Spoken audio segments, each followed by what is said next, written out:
बिस्मिल्लाहिर्रहमानिर्रहीम। Welcome to shine forces academy.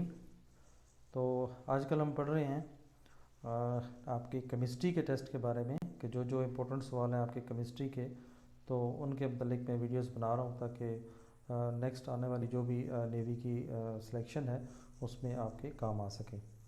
तो शुरू करने से पहले मेरी आपसे ये रिक्वेस्ट है कि अगर अभी तक आपने मेरा चैनल सब्सक्राइब नहीं किया तो ज़रूर सब्सक्राइब कर लें। नीचे सब्सक्राइब के बटन पर क्लिक कर दें और दोस्तों में शेयर करें ताकि ज़्यादा से ज़्यादा लोगों को फ़ायदा हो। ठीक है, तो ये एक क्लिक करने में देखें आप कि शेयर करने में इतना टाइम नहीं लगता, लेकिन इससे फ़ायदा बहुत सारे लोगों को हो जाता है। ठीक है, तो इसलिए बग़ैर किसी लालच के, बग़ैर किसी आप समझें कि शायद मेरे दिल में कोई ऐसी बात है, तो देखिए हर इंसान को एफ़र्ट करता है, ठीक है, दूसरों के लिए। तो दूसरों के लिए आप भला करते हैं तो अल्लाह ताला फिर इंसान की भी मदद करता है।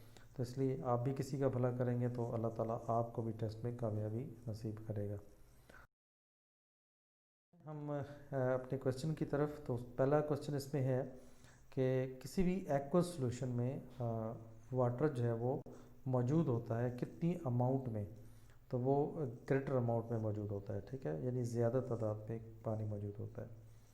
द कंपोनेंट ऑफ सॉल्यूशन, कोई भी सॉल्यूशन है उसका जो कंपोनेंट है यानी कोई उसका जो अज्जा है जो विच इज़ प्रेजेंट, जो मौजूद होता है इन स्मॉलर क्वान्टिटीज़, बहुत छोटी मकदार में, तो उसको हम क्या कहते हैं, उसको हम सैल्यूट कहते हैं। यानी जो चीज़ हम हल करने जा रहे होते हैं तो वो छोटी से छोटी चीज़ को भी हम क्या कहते हैं, सैल्यूट, यानी ये उस चीज़ में हल होने जा रहा है। ठीक है, इसके अलावा the component which is present in greater amount, यानी वो कंपोनेंट, वो अज्जा जो ज़्यादा अमाउंट में मौजूद होता है, तो उसको हम क्या कहते हैं, सॉल्वेंट। क्योंकि सॉल्वेंट में उसने हल होना है, हल होने के लिए वो जा रहा है। ठीक है, तो हल करने वाली चीज़ जो है वो ज़्यादा अमाउंट में हमेशा होती है। तो in soft drink the solutes are sugar, salt and carbon dioxide. यानी किसी भी सॉफ्ट ड्रिंक, यानी जो हम कोका कोला, फैंटा ये बोतलें पीते हैं, तो इनमें चीनी भी होती है, नमक भी होता है, कार्बन डाइऑक्साइड भी होती है। जबकि सॉल्वेंट क्या चीज़ होती है, यानी ये तमाम चीज़ें हम किस चीज़ में डाल के ये चीज़ बनाते हैं, तो वो पानी होता है। ठीक है, पानी में ये सारी चीज़ें मिक्स करते हैं। उसके अलावा atoms react with each other, atom जो है ये एक दूसरे के साथ रिएक्ट करते हैं। क्यों करते हैं? Because they want to attain stability, क्योंकि वो मजबूती बनाना चाहते हैं एक दूसरे के साथ, तभी वो एक दूसरे के साथ अट्रैक्ट करते हैं। तो अट्रैक्ट जब चीज़ करती है तो वो आपस में जब इकट्ठे होते हैं तो वो कुदरत का कानून है कि उसमें स्टेबिलिटी आ जाती है, मजबूती आ जाती है।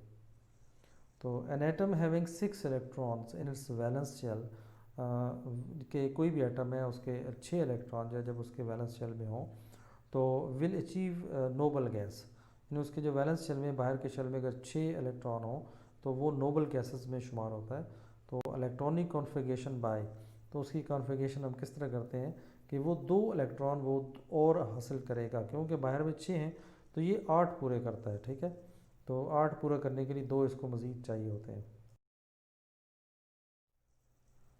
तो considering the electronic configuration of atom, यानी इलेक्ट्रॉनिक कॉन्फ़िगरेशन अगर हम किसी एटम्स की करेंगे, उसको अगर हम लेते हैं तो which atom with with the given atomic number, या गिवन है given atomic number will be the most stable one, तो उसमें से फिर कौन सा जो है जिसका एटॉमिक नंबर होगा वो सबसे ज़्यादा स्टेबल होगा, तो वो 10 होगा। ठीक है, तो 10 वाला जो है वो ज़्यादा स्टेबल होता है।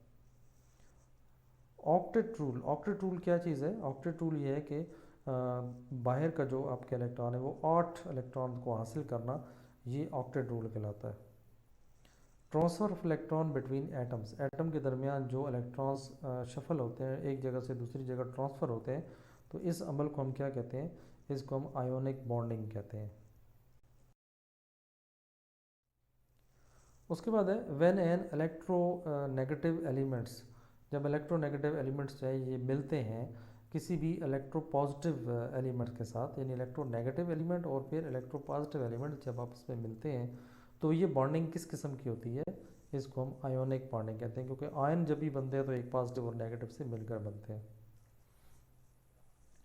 A bond form between two non metals, जब दो नॉन मेटल्स के दरमियान एक बॉन्ड बनता है तो ये एक्सपेक्टेड है क्या कि वो कोएलेंट बने। ठीक है, उसके बाद a bond pair in the covalent molecules, कि एक बॉन्ड जो है कोएलेंट मालिक्यूल्स के दरमियान बनता है तो उसके दरमियान नॉर्मली 2 इलेक्ट्रॉन जो है वो होते हैं। उसके बाद आ जाता है कि which of the following compound is not directional in its bonding, यानी जब वो बॉन्डिंग हो रही होती है तो उसमें कोई वो डायरेक्शन उनकी नहीं होती, तो वो होता है KBr, ठीक है।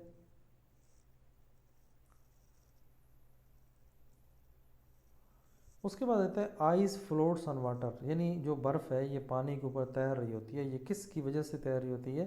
क्योंकि पानी जो है ये बर्फ़ की निस्बत जो है वो डेंसर है, यानी वो थोड़ा गाढ़ा है, भारी है, ठीक है। Oxidation number of free electron, तो यानी फ्री इलेक्ट्रॉन की जो ऑक्सीडेशन नंबर है वो ज़ीरो होता है।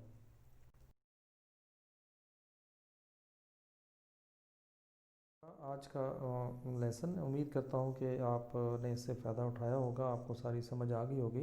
तो इसके अच्छी तरीके से आपने इसको याद कर लेना है ताकि आने वाले टेस्टों में ये आपके काम आ सके। और आखिर में फिर वही रिक्वेस्ट कि वीडियो अच्छी लगे ज़रूर शेयर करें, सब्सक्राइब के बटन पर क्लिक कर दें अगर अभी तक आपने सब्सक्राइब नहीं किया, और अपने दोस्तों में भी शेयर करें, ठीक है। तो ज़रूर दूसरों का फ़ायदा सोचा करें, तब अल्लाह ताला इंशाल्लाह आपका भी फ़ायदा सोचेगा, ठीक है। तो किसी भी क्वेश्चन में अगर कोई एम्बिग्यूटी है कमेंट में ज़रूर मेंशन करें, ताकि दूसरे लोगों के लिए हम उसको मज़ीद रिफ़ाइन करके और दूसरे की करेक्शन कर दें, ठीक है। थैंक यू, टेक केयर, अल्लाह हाफिज़।